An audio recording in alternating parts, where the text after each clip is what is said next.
రేవంత్ రెడ్డికి మాజీ మంత్రి హరీష్ రావు సవాల్ విసిరారు. రేపు ఉదయం అసెంబ్లీ ముందు అమరవీరుల స్తూపం వద్దకు రావాలన్నారు. ఆగస్టు 15వ తేదీలోపు రుణమాఫీ 6 గ్యారెంటీలు అమలు చేస్తే తన ఎమ్మెల్యే పదవికి రాజీనామా చేస్తానన్నారు. ఇదే నిజమైతే సీఎం రేవంత్ రెడ్డి తన రాజీనామా లేఖతో గన్ పార్క్ వద్దకు రావాలన్నారు. ఇద్దరి రాజీనామాలను మేధావుల చేతిలో పెడదామన్నారు.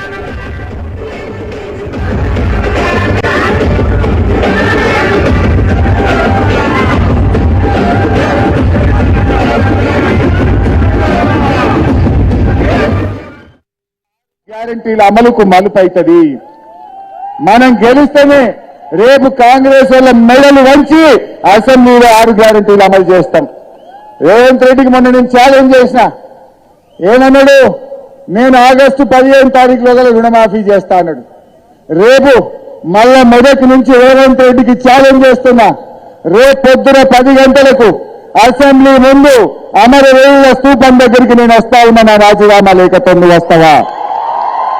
నువ్వు నోటమ్ముంటే నువ్వు ఆగస్టు 15లోగా రుణమాఫీ చేసేది నిజమైతే, ఆగస్టు 15లోగా బాండ్ పేపర్ మీద రాసిచ్చిన 6 గ్యారెంటీలు అమలు చేసే వాస్తవ నిజమైతే రేపు గన్ పార్క్ దగ్గరికి మనమిద్దరం రాజీనామా లేఖలను మేధావుల చేతుల్లో పెడదాం. ఆగస్టు 15లోగా నువ్వు 6 గ్యారెంటీలను రుణమాఫీని అమలు చేస్తే నా రాజీనామా లేఖ తీసుకుపోయి స్పీకర్ గారికి ఇస్తారు.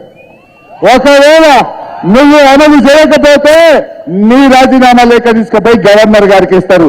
దానికి సిద్ధమేనా అని అడుగుతా ఉన్నా. నువ్వు దానికి సిద్ధమా అని అడుగుతా ఉన్నా. దమ్ముంటే రా, నువ్వు మాట మీద వేరేటైతే రా. కానీ రాకపోతే తెలంగాణ ప్రజలకు అర్థమైతుంది నువ్వు కొడంగల్ రాజకీయ సన్యాసం తీసుకున్నావన్నట్టు తోక ముడిచినట్టే ఇప్పుడు కూడా నువ్వు తోక ముడిచినట్టు.